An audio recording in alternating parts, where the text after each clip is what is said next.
these blues, yeah. Turn the TV off, this bad news, man. Welcome to The Sports Show.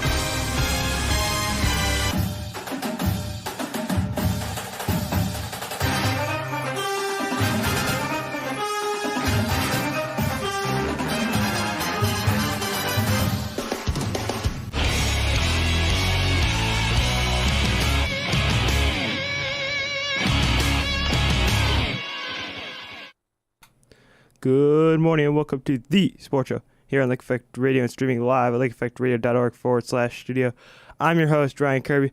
We have a great show for you guys this morning. We'll be talking about those victorious Cleveland Cavaliers and so much more.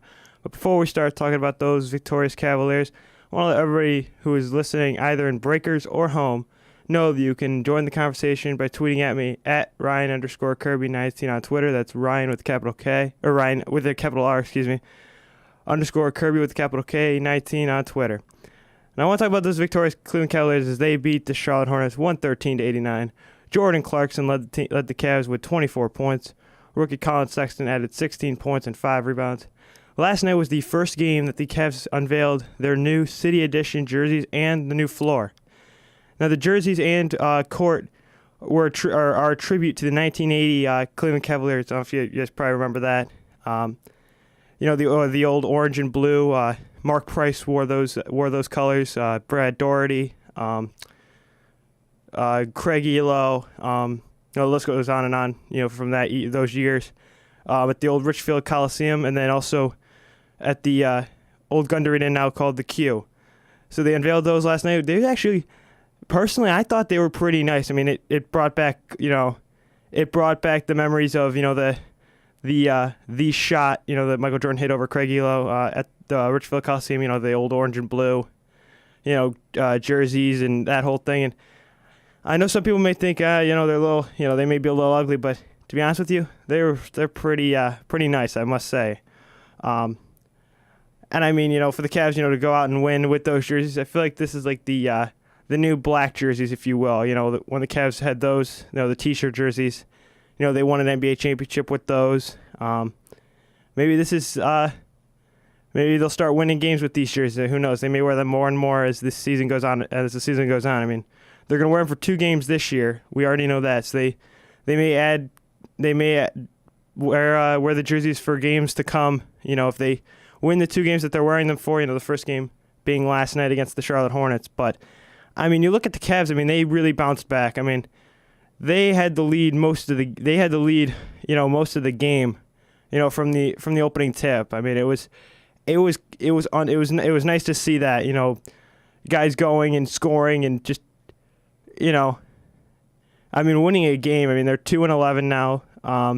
So that's, I mean, as I said on Monday, they look like the old Cleveland Browns. Those 0-16 Cleveland Browns. Just had to slow but surely get. I mean, first year without LeBron, not having that core guy, playing. So, I mean, it'll be an adjustment, but, I mean, to see Jordan Clarkson, go off for 24, and then, see Rodney Hood, Colin Sexton, go off for 16 points, and then J.R. Smith adding 13. You look at this and you see, the Cavs they're starting to gel a little bit, which is nice. Because, I get it, it's still early in the season, but, I mean, this is something that they need to, I mean, they definitely need to grow on, or, grow upon, and, I mean, it's nice to see them finally win, have 2 wins, on the board, but, the first year without LeBron, you really can't fault them for anything, because, LeBron was, the player coach, the years that he was here, he helped. He really was that extra man, that could just, late in games that they were down, and he could just make a run. They can make a run with him, and it all goes back to LeBron, playing so well with us, and best of luck to him in LA. Definitely. I mean, LA doesn't look all that great right now either. So it's for all we know, he may come back here after 1 year with the Lakers and say, LA really just wasn't for me. And he may come back to Cleveland and say, I want to stay here.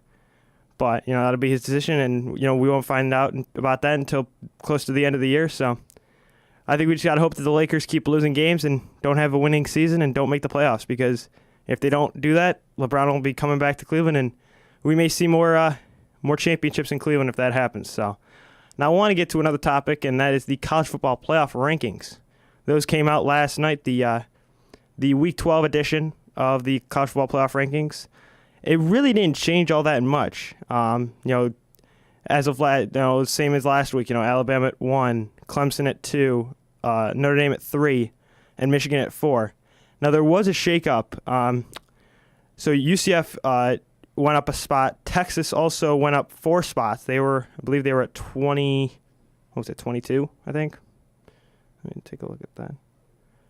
But I'm going to keep saying this. Looking at some of these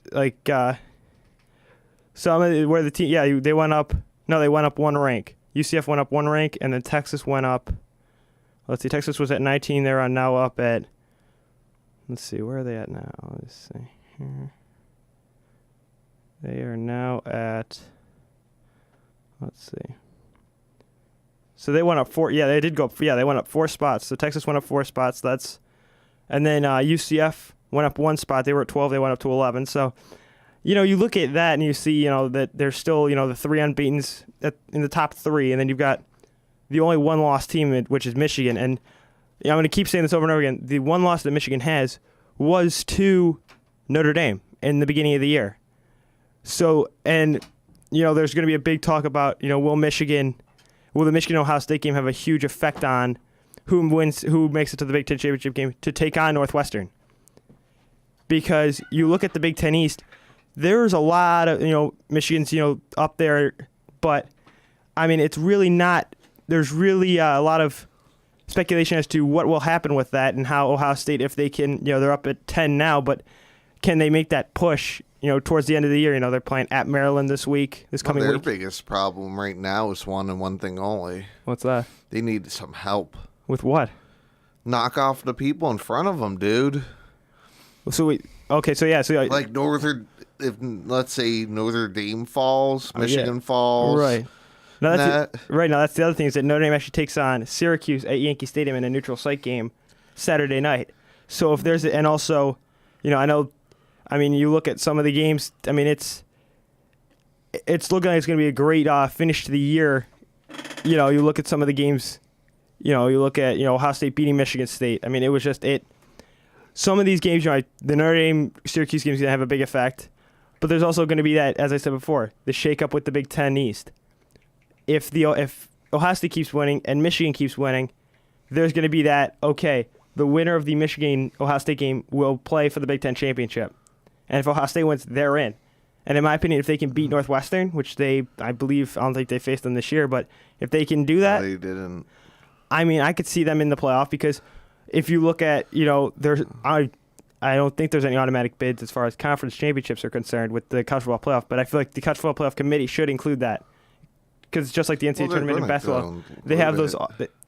It's the best example. If let's say West Virginia could take out Oklahoma the last, right, they could take out Oklahoma State, that, right, which I think we're all hoping for. They were all hoping that Oklahoma State, in my opinion, I could see that. No, that's here. I'll put one upset alert on that. I could see Oklahoma State beating West Virginia, because you look at. I know Oklahoma State is 2-5 in the Big 12, but they've had those games at home that they have just been. I know every home game for a team is a great. They have that advantage, but you look at Oklahoma State. They've been playing so well, and they've showed the committee that, hey, there's that chance that Oklahoma State could knock off West Virginia very easily. I know people may not think that, but if they can put pressure on Will Grier, I could see West Virginia losing to Oklahoma State very easily. In the EP Bowl, they're still at 10, and on the college playoff, they're 9. They're 9. Yeah, they're 9. Still, Ohio State, if they want to make it there, they need a hell of a lot of help besides them being perfect. But I think here, I know this may not happen, but anything can happen in college football. If the Citadel, I'm just saying this, a big if the Citadel can knock off Alabama, which I know people may say it may not happen, but I'm going to go back to, you had made a point couple of weeks ago about Appalachian State beating Michigan. If the Citadel can knock out Alabama, and that's a big if, there's going to be a huge shakeup in the top 4 for sure. Because in my opinion, if that happens, and I'm saying if, I mean there's like a 20% chance that that'll happen. I could see everybody just moving up a rank. So I could see Clemson 1, Notre Dame 2, Michigan 3, and Ohio State 4. Like the best thing, like if Georgia could take out Bama in the championship. Oh yeah, definitely. I mean, well, no, they play them the last game of the year. No, that's Auburn. You're thinking of Auburn. The SEC championship game. The SEC championship game is Alabama Georgia. That's for the SEC championship. The last game of the season for Alabama is against Auburn at home. Now, why don't they get that listed on their damn thing? Because that's part of. I mean, seriously, they should have that like that. That's the SEC. That's the SEC championship game. Alabama and Georgia. That's a neutral site game in Atlanta. But then the only thing is with that, right? With what happens there, right? Now if they're going to move up, right? Georgia, right? And even with I mean, if Indiana can knock off Michigan, I think we all are hoping for that as well because Indiana takes on Michigan on Saturday as well. If that can happen, there could be a huge thing. Don't see and even here, I'll put another upset alert for you. UMass knocking off Georgia. That could very easily happen. I mean, UMass has got one of the leading receivers one of the best receivers in college football in Andy Isabella. He's been, I mean, you watch him play. I mean, I've watched him play a few times, and I actually got to watch him in high school when he was at Mayfield. That kid I believe Georgia Tech more. I can see UMass. The only thing, and I'm going to go back to what I was saying about it, Andy Isabella. He is just such a threat, because he was originally a running back. That's coming out of Mayfield High School. He was a running back, and then they had put him at receiver at UMass. That kid is so dangerous. I mean, you put him either in the slot or you put him out, wide. He's just so fast. He was actually a state champion in track at Mayfield. I mean, he's, you look at some of these receivers in college, going running track and then, being on the football team. They have that edge, that speed.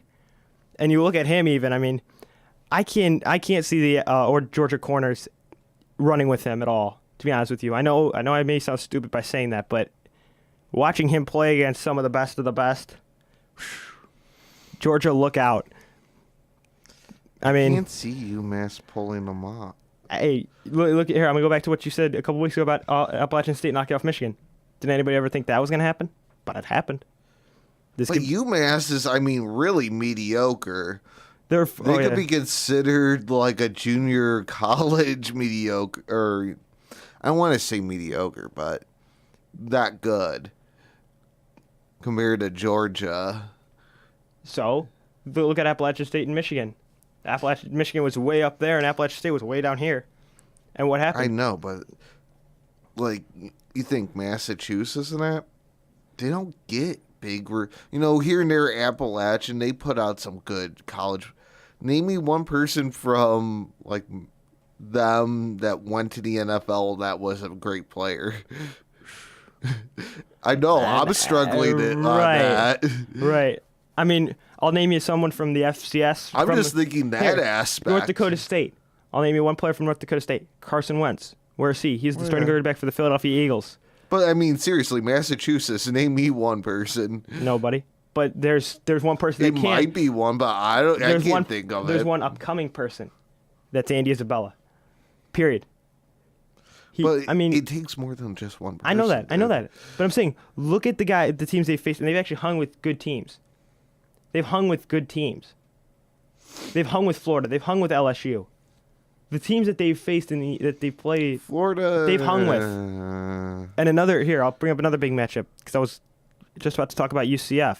UCF is actually facing Cincinnati. It's a primetime game on Saturday night, and it's at UCF is at home.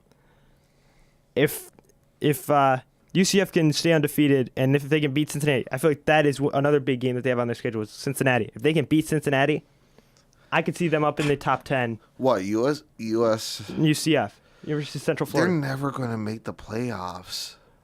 You They never have such know. a mediocre schedule. Wait. So you're calling Cincinnati mediocre? You're saying that that's a mediocre? UCF A little bit. They UCF they played two good schools out of a year. Cincinnati is one loss. UCF is undefeated. Think about Still, that. yeah, UCF. And the Americans a pretty good conference, if you ask me. Here, I'll tell you right now. Mm-hmm. Week 5, put UCF and Bama together. That'll be a close game. I see that going No, deep into the fourth I quarter. see them getting their butts whipped. I see Alabama winning by a field goal, 24-21. I see it going deep into the fourth quarter. Now, wait a minute. Are you saying neutral site? Or are you saying at home, Alabama at home, or UCF at home? Regardless. If it was a neutral site game, it'll be a close game. If it's at UCF, it's going to be down to the wire. It's either game. No. Either game is going to be down to the wire, in my opinion. Either I game. can't see it. Either game's going to be down to the wire. UCF will get their butt whipped if they went and played Bama, Ohio State. You throw in Clemson.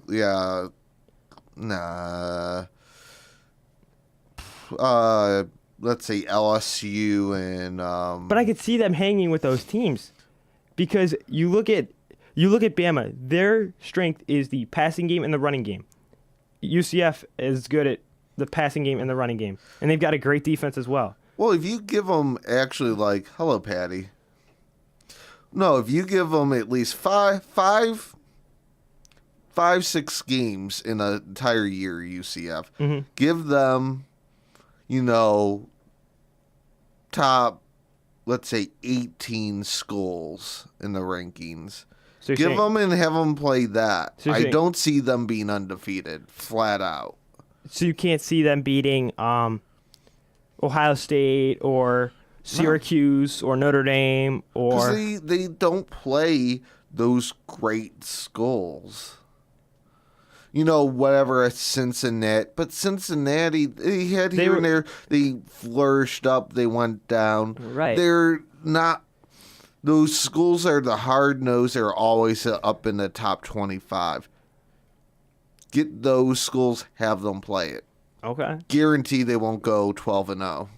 I completely disagree with you, because for one reason only, Notre They Dame. could sit there and self-declaim themselves as champs. It doesn't Right. matter. But here's the thing: is that Notre Dame beat Pittsburgh, as I said a couple of weeks ago, 19-14.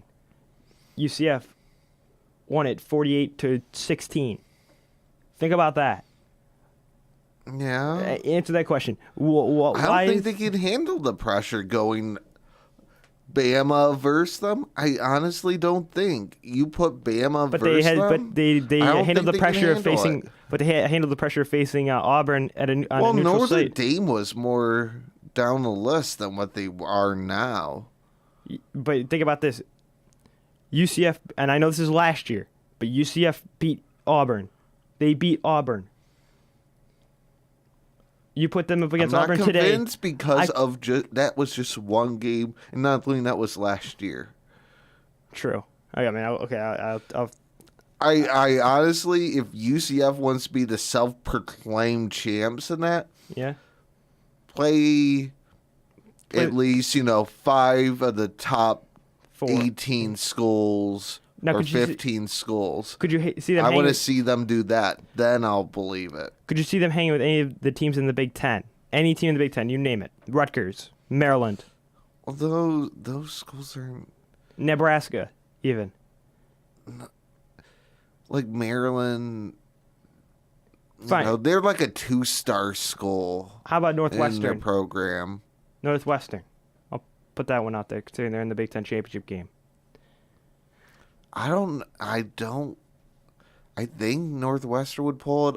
Northwestern's been underestimated pretty much the whole year. And they that- took some right. early losses, but they're turning it on. They have a program. The only Right. thing is they're those few pieces away of being up there in the rankings. Right. And also, like you They're brought up- getting there. You brought up how they were being underestimated. Look at their basketball program as well. They were underestimated last year, and what happened? They ended up, going crazy in the Big Ten and beating most of the Big Ten teams. Yeah. I mean, you look at, I get it, UCF, they play a decent schedule. I mean, they played a team that Notre Dame beat by, what was it, 5?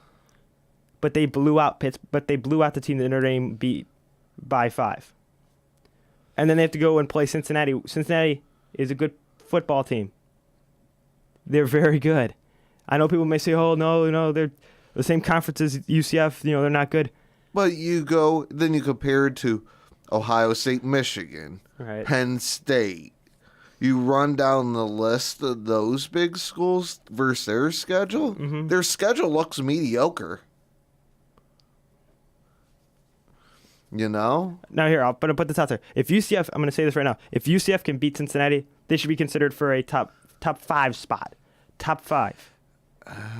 Because for one reason. If West Virginia loses to Oklahoma State, if Syracuse somehow knocks off Notre Dame, and if Indiana somehow knocks off Michigan, if 2 of the top 4 teams lose on Saturday, and West Virginia is at number 9, if those 3 schools lose on Saturday, I could see UCF jumping above them. For one reason and one reason only: record. I know strength of schedule may not be, the biggest. Oh, they thing. do take that into consideration. What, strength of schedule? Oh yeah. But also look at their record. They, they've got if they win and those 3 schools I just listed lose, they have a better record than, Notre Dame, Michigan. What was I just going to say? West Virginia. They have a better record than those 3 schools. Record's record. The only thing is, But they beat who you're playing against. If you go and play a Temple school, that's almost, hey, I'm going to go play Lakeland Community College and I'm a 4-year school, even though we don't have a football program, but for the sake that right. we do. So them go and play them. I mean, Would you go and take, Ohio State that goes and they play Cincinnati? that has happened. No, that's basketball though. Ohio State Well, no, I'm just saying in general. So Ohio State did beat you Cincinnati. have Ohio State with their schedule, then you have them of we're going to play Lakeland Community College. Oh, we're going to go and play a Temple, Army, and that. Who would you pick? It's very tough. That's all I gotta say. I know it may not be tough to you, but I mean, Record's record. Anyone can go. You could go play, one good game and go and play, 11 crap games. The only thing is, if you don't go out on the line and, play, a Penn State and that in their home valley, if you don't go play, a Bama at their place and that, right? you don't go anywhere because you're not playing that exciting games. Right, and this is actually UCF's first primetime game, which is mind-boggling to me. And it's a conference game. Now bringing up that point, it is a conference game. I mean, there's that. I mean, you even look at here. I'll give you another example. Texas. I mean, they're at 15, but they've knocked off some great schools. Oh, I know. I mean, they're at I home. would even like to see UCF play Texas. I could see UCF beating Texas. But personally. I mean, that's the no, thing. wait a minute. Let me they rephrase don't that. have a good strength of schedule or opponents. No, Texas and UCF, that is a pretty good matchup. I could see that going well into the fourth quarter. I could see that being a nail biter type of game. A field goal game. And that's the thing is. But the other thing is, if UCF, if they schedule these games, they can't go and do all neutral site. They're going to have to go and play people at their home field. Right. Oh, for and sure. if they sit there and we want neutral site. Right. You guys are flaking on one thing, saying you're sort of, wusses that you can't go play Ohio State at their home place. Right. Just saying. Just because of the crowd. I mean, you can't do that. Now, here's the thing: is that you look at Texas and UCF. Texas is ranked lower than UCF. Yeah. You look at that, but you also look at record. Texas is 7-3, and then 5-2 in the Big 12. UCF is 9-0, 6-0 in the American Conference. Look at that. I get strength of schedule, but look at that. UCF has a better record than a Power 5 conference team. That says a lot. Well, they had 3 losses. Who? Texas. So? Look at the records. UCF has a better record than a Power 5 school. And you were bringing up big But they schools. play people. So does UCF. Here, let me- They played Pittsburgh. They're playing Cincinnati Saturday. They're playing quality shoot. teams. Temple. No, they're not. I mean, it's... They really are. Here, let me pull up Texas's schedule right now. Okay. So Texas. Okay. Let's go to the beginning of that. So what? I could see, Southern Cal, net. Northwestern competitive. Oklahoma competitive. West Virginia. USC, depending on the year and what they got and that. Right. Oklahoma State, sorta. Right. West Virginia, Tech, I get it. Iowa, I'm surprised Iowa's where they are in that. Well, Iowa State. With that they were actually at 16. Why do you say that? Well, they sort of been a sleeper so far. Same with UCF. UCF's been a sleeper. And look where they're at. But the thing is, you keep saying UCF. They only put out maybe 1 or 2 people into the draft. Then you could go to Texas, and how many people that get drafted? They're not including Iowa that's ranked 16th, Tech that's competitive, and they had that weird offense. But it's just saying, how many Hall of Famers do they have? How many Pro Football Hall of Famers does Texas have? Vince Young. Well, Heisman. But see, the thing is, UCF, right here, I named off 5, 6, big schools, and not only they put out NFL aspects. Yeah, Shaquem Griffin. All that. He was drafted to the Seattle Seahawks, and he's one of the best defensive tackles in the NFL, behind Myles Garrett. And here, I'll make another point of this. Shaquem Griffin has one hand. He was born without a right hand. He's got one hand. Think about that. Here, Texas, at least they played, for best example of at least 7 big schools. Right. Some of them weren't ranked, but they're competitive. They put out college or draft, Right. players and that. The Cincinnati here and there, they got a few maybe in that that get drafted and that. Right. To, who was the other one? Pittsburgh occasionally too. Yeah, they got James Conner. But they're not recently. usually always ranked, and they get knocked out. They never make it over the top 20, really. Right. Penn and them, or Pittsburgh and them. Right. I would pick Texas over them just for one thing of the players that they're going to be playing against, NFL caliber players, Right. the strength of schedule, Okay. and all that right off the bat. But how many former Texas football players are still in the NFL? I don't know.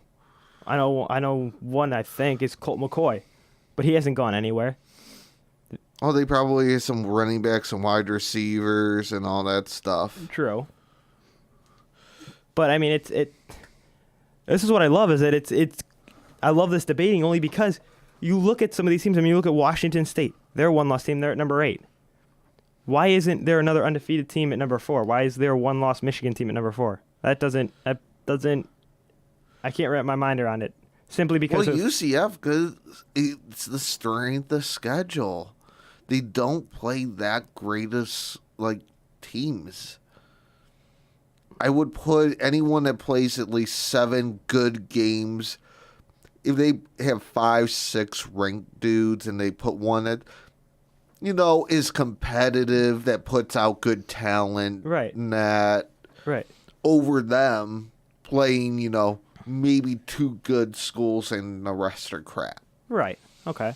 I will put anyone over US or USF, whatever their faces. And they can sit there and have their parades and, self-proclaimed champions all day Right. long. Right. Let us know when you actually want to be taken serious. Right. Now I want to switch gears and talk about those victorious Cleveland Cavaliers as they beat the Charlotte Hornets 113-89. Jordan Clarkson led the team with 24 points, and then Colin Sexton, J.R. Smith, and Rodney Hood all added. Well, Smith added 13, and Sexton and Rodney Hood both added 16 points in the win. And the Cavs unveiled those new uniforms in court last night. It brought back some memories. That's all I gotta say with the new city jerseys. Because I asked my dad, he said, "Oh, they're ugly," and I'm like, and he was watching the game. He's like, I told him, I said, doesn't it remind? I mean, it reminds me a little bit of that, the Mark Price days, Brad Daugherty, Craig Elo, just those days of, I mean, it brought back. I mean, some people might think they're ugly. I know. Game. I mean, the court. I mean, it looked nice. I mean, and to be honest with you, I feel like these are the new black jerseys. Like, do you remember the T-shirt ones that they had? They were the black with the big C. Yeah. I feel like these are the new, because you think about it, the Cavs won an NBA title in those black jerseys. If the Cavs can keep winning while wearing these jerseys, I could see them having more games where they wear these. But the thing is, they should be winning because of the jerseys. But there's that. I'm saying that's superstition. You know what I'm saying? If they win, but if they win, superstition or not. I mean, you think about all the. I mean, the Cavs won an NBA championship wearing one jersey. I mean, I know that may sound crazy, but I think it's just luck, personally. They just like the Browns, they gotta win in their white uniforms. right. They can't wear brown or those brown color whatever ones Color forever. Rush. Right. They want to be taken serious in the NFL. Oh yeah. Not only they gotta win a game outside their stadium. Right. too. Oh yeah. They haven't won a game on the road yet. Now another thing, I want to talk about Colin Sexton because these rookies. There's been a couple rookies. There's a second year guy, or first or second year Markelle Fultz. Okay. He hasn't been playing great at all. I've watched him. He actually, I don't know if have you seen any of his? It's kind of weird. He has this almost like what do I want to call it?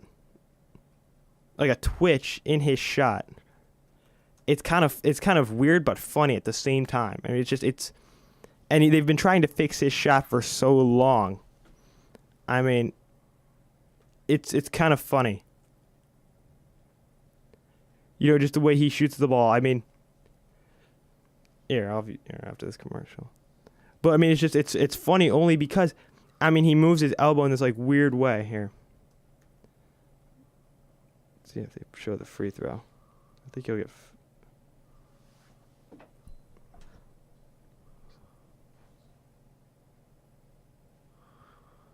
They show the free throw.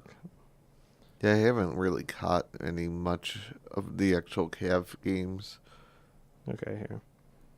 Should be right here. You see that? Did you notice that? And what's so funny is that he originally shot the ball left-handed, but they've been trying to switch his trying to shoot the ball with his right hand, and just this twitch. I mean, it's just you look at it kind of fakes out some of the. But you watch In a way. I mean, and he's the number one. He was the number one pick. Look at him. Look at Colin Sexton. Who's playing better?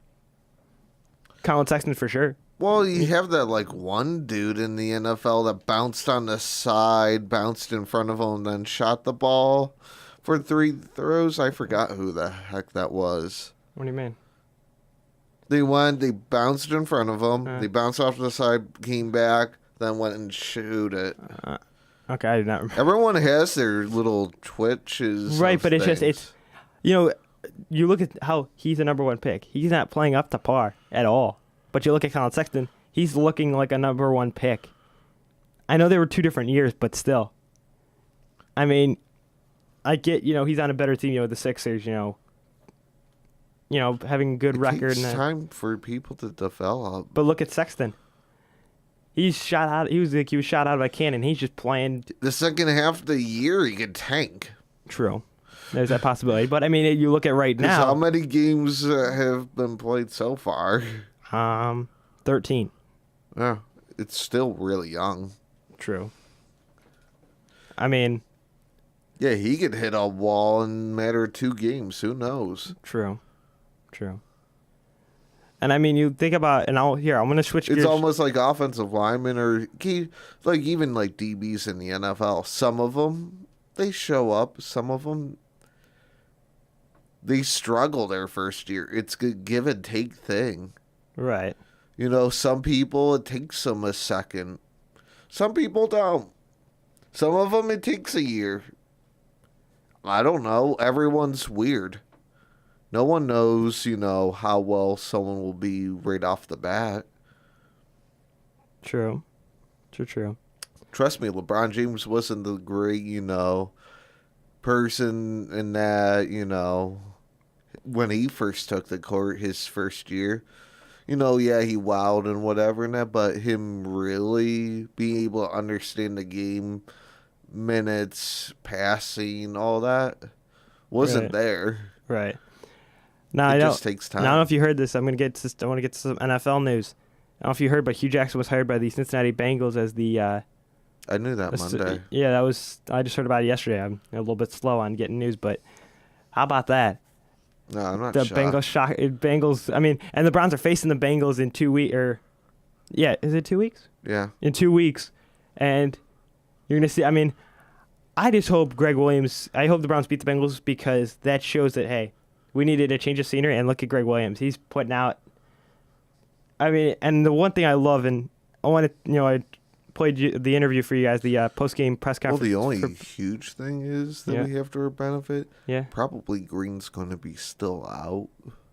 Oh, true.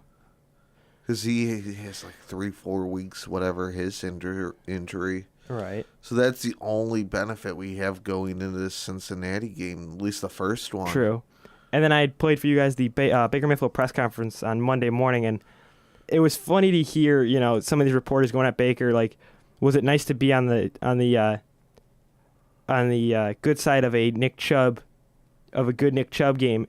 And it was funny that they said that only because, you look at Baker and Nick Chubb, they did play each other in college. They had that college football playoff semifinal game that they played against each other.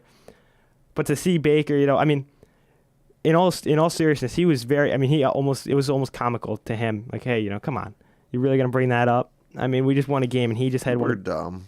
Reporters are dumb. That's all I gotta say. I know, no offense to any reporters, but some of them can throw out questions that just don't make sense. I mean, but I just love seeing. You think of Baker. I mean, he did that serious look. During most of the press conference, and then someone brings up that question. It's nice to see how guys can get that funny side of them, and they're like, okay, yeah, okay. I mean, and then he's like, he blacked out for me. Like, oh, I just said I read, But, I mean, you look at that and you see, well, these guys are really gelling very well. I mean, you look at Nick Chubb even. I mean, in my opinion, the Browns made a great decision by getting rid of Carlos Hyde, period. Because I feel like Nick Chubb, he demanded the ball so much while Carlos Hyde was here. Because he wanted to show us that he had what it takes to, I mean, he broke a Browns record from 1959. Well, the thing, I mean, to just go and say, oh, well, that's the thing is, yeah, Zeke, he looked great his first year. The only thing is he had a drop-off his second year. Yeah, because he had the like an ACL or something injury. Well, but the other thing is, the shelf life of running backs and that. Right. I wouldn't mind, getting through the year, occasionally him, whatever and that, or split between Hyde and him. Right. Because it just helps. You kept Hyde whatever, year or two, and that, then if you want to move on from him. Right. It takes a little, wear and tear off of him. And for the future and that. True. But, I mean, you look at, I get Nick Chubb's a rookie. I mean, to be honest, I feel like this is the best quarterback rookie tandem I've seen since Dak Prescott and Ezekiel Elliott. I feel like that's like, you look at the quarterback and running back tandems, like rookie. I can't see You see that. I could see, now here, Dak Prescott and Ezekiel Elliott are at the top. Okay, they're number one. Number two is Baker Mayfield and Nick Chubb. Because you look at, they were both drafted in the same year. I mean, no, I get it. I mean, they've had great success. I can't say that. I mean, I'm just saying that. I mean, that's just my opinion. I mean, because you look at, Nick Chubb. Hasn't been much game or those performances. I can't go and say that. Right. I can't rank him on that yet, or I had to rank him like 15. But I mean, and also, I mean, you're talking about Baker Mayfield. I haven't seen many.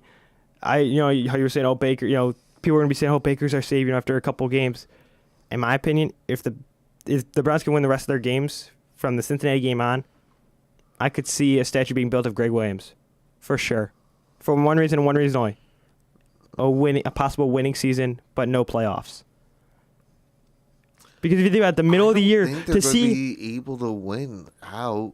I can see them beating Houston and Carolina. Oh, for sure. You kidding? I don't know. Carolina, it depends which Carolina shows up. If the Browns can contain both Cam Newton and Christian McCaffrey and Greg Olsen, the Browns defense can handle those three guys, period. They can handle McCaffrey. They can handle They couldn't Greg handle Olsen. Hooper last week. But they still won the game. Here's the thing is that if the Browns can get off to a But good... the only thing is, like, Hooper, he doesn't have as much. He's sort of a star being built. Right.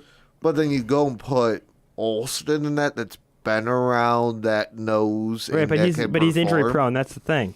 He's injury prone. So who knows? He has one a year, so. True. So Trent Richardson, we had him that was injury prone. And where'd that get us? Nowhere. He's out. He's out of the NFL. I believe. Bo Jackson, yeah. No. Who?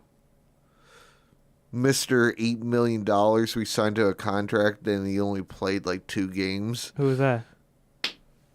Kansas City, Bo. Or Bowen, whatever. Oh, Dwayne Bowe. Oh, okay. Yeah. I was gonna say when you said Bo, I thought you meant Bo Jack. No. Oh man, I thought you meant He was in somewhat injury prone, but we signed him in that.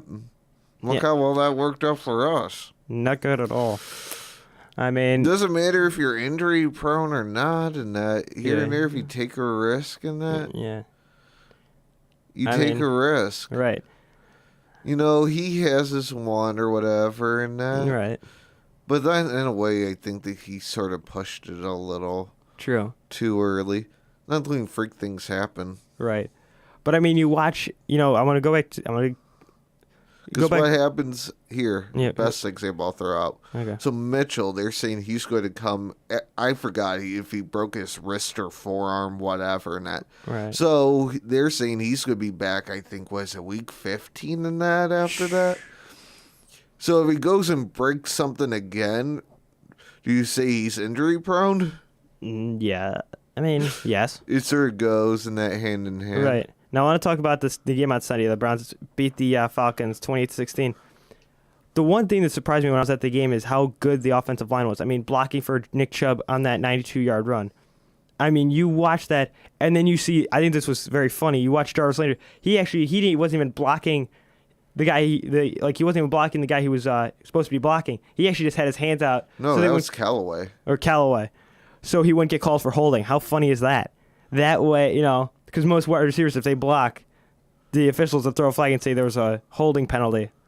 But I think that was just funny how the guy who Callaway was supposed to be blocking could have easily ran right around Callaway and blocked him, but instead Callaway just put his arms out, almost like he was playing defense at a basketball game. He just put his hands out and was blocking the guy. I You mean, might as well, unless you have to make contact in that, because not playing that corner or safety that was there yeah. was being really mediocre and gave him a lot of cushion. Oh yeah. So you might as well live it up. If you don't have to touch the dude, I'll say don't touch the dude. I'm going to say this right now. Running backs, I mean, they're small, but you know what? They're pretty damn good. That's all I got to say. I mean, you look at Saquon Barkley. I mean, you look at some of these running backs that are small. I mean, that's perfect size for a running back, in my opinion. I mean, now the one thing we got to hope for, and I hope that this does not happen, and I just hope that if Baker Mayfield and Nick Chubb, if they have a breakout year, that Madden does not select them to be on the cover. Because then I think we all know what's going to happen there. The Madden curse. And then someone's going to have a slumped year, and we're going to have another Peyton Hillis type, do you remember that? Like the whole Madden curse? Because I think it was Gronkowski was on the cover one year. We're not going to have a breakout. I don't see us completely winning out. No. I'm saying having a player having just like a slump, almost a year that's just down the drain. because you were saying, being selected for a breakout year. No, I because don't think we're going. no, I'm saying after a breakout year, like most guys that are on the cover of Men have a huge year. Then Men says, "Okay, we're putting you on the cover." That's it. we're not going to have a huge year.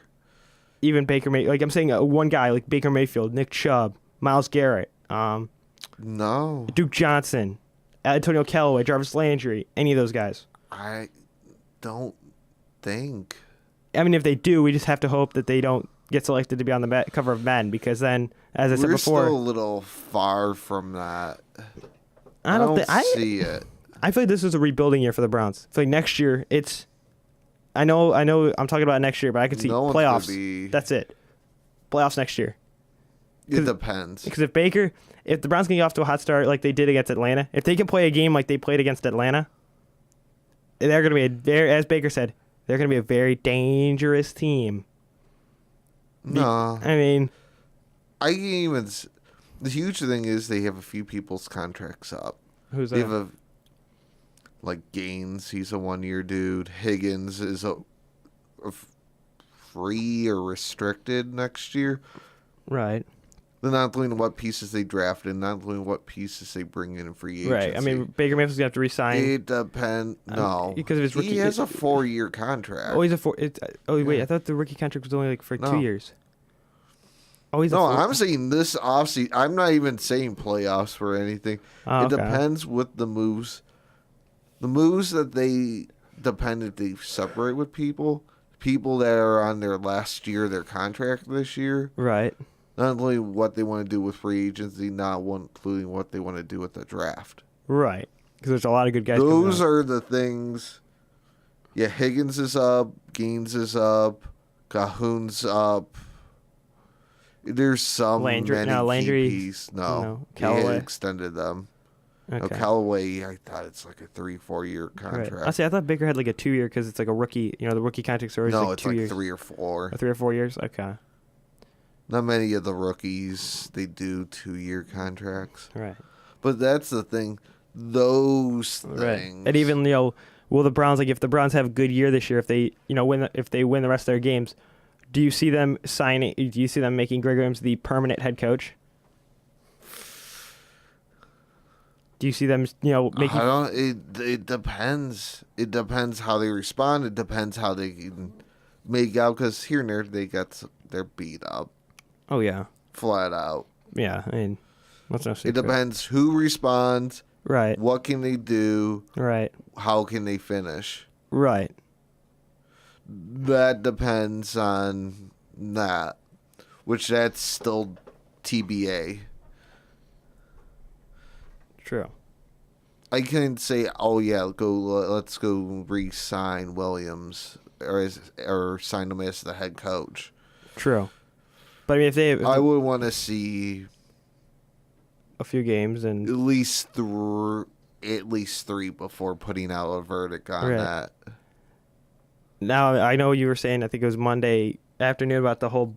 You had made a bet with someone about if the Browns can win. You said 3 games. It'll be No, 5. 5 games. So they got to win. What was it? 2 more. Yeah. If The the Browns can, Buffalo Wild Wing, here I come. yeah. I mean, if the Browns can get 5 wins, I think if the Browns can have a winning season without the playoffs, there's going to be a parade in Cleveland. Period for Greg Williams, because to have a guy who comes in middle of the year and just, I mean, and the team just goes crazy and wins all these games. I could see them, 1, building a statue for Greg Williams, and 2, having a To parade for be him. honest, if they can win like 3 more, that would be really great. No, man. I don't care about being 500. If they could pull off 6 wins, then, like beginning of the year, we lost like a few close ones, and that's fine. Right.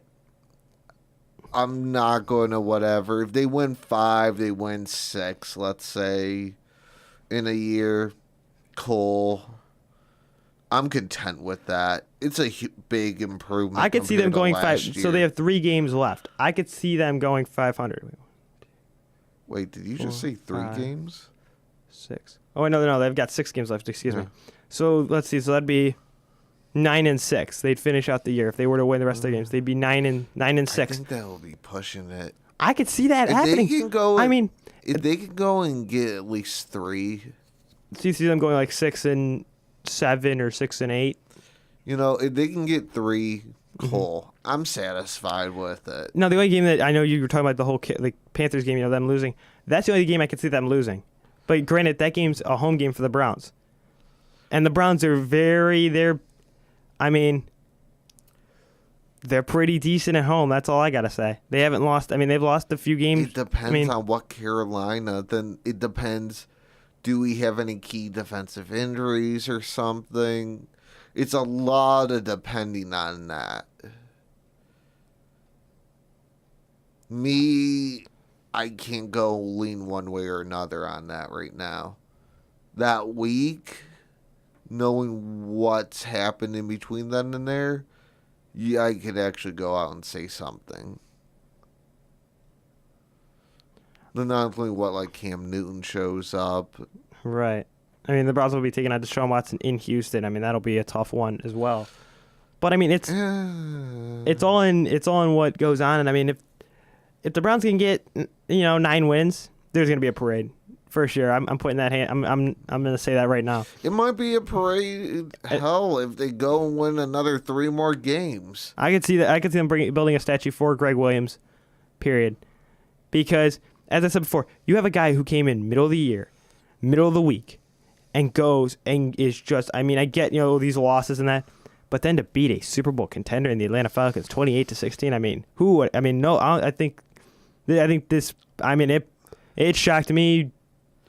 It shocked me like crazy. I mean, well, we beat the Saints. What was that? 3 years ago. yeah. Or was it 4? Down at their house. I think it was 4. Yeah, it was like was it 13-10 or whatever it Something was? like that, yeah. Something like that, yeah. If they didn't build a statue there, they're not going to do it.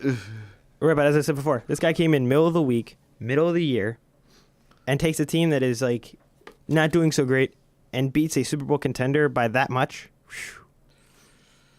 He must have said something to them in the locker room before and at halftime. Because, I mean, as I said before, Baker Mayfield looked like the Baker Mayfield we saw at Oklahoma. That, as I said before on Monday morning, explosive, just getting the ball out, having those, magical plays, if you will. I mean, he looked so good.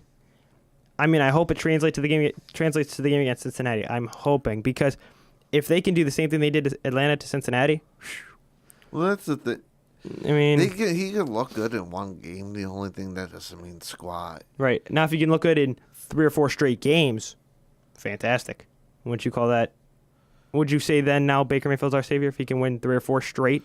Not even that. No, wait. What if they win the rest of their games this year? What if they end up getting 9 wins? Do you see them? I wouldn't see him being the savior. Do you see them? Do you see him being our future, like the future of the franchise, Yeah. the future? If he could win out of that, I would say he's definitely the future. No. The only thing is, if he only goes and wins 3 more games this year, Right.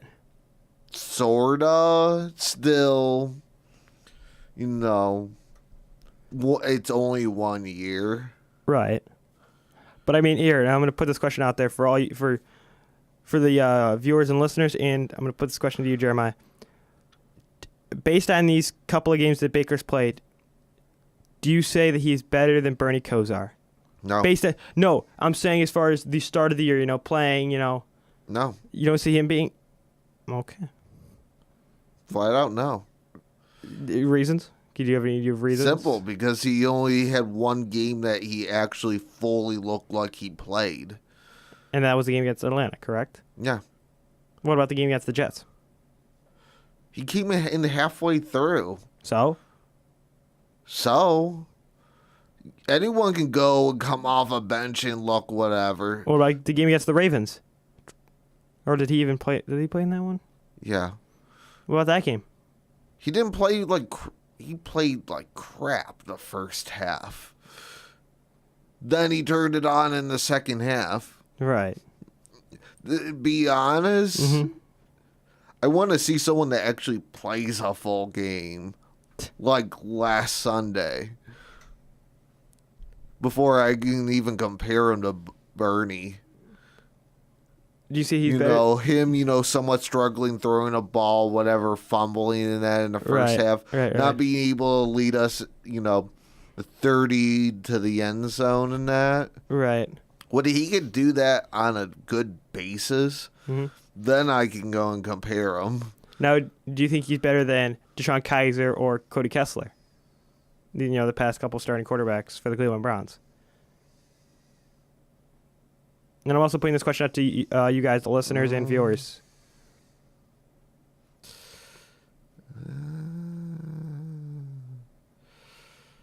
I don't know.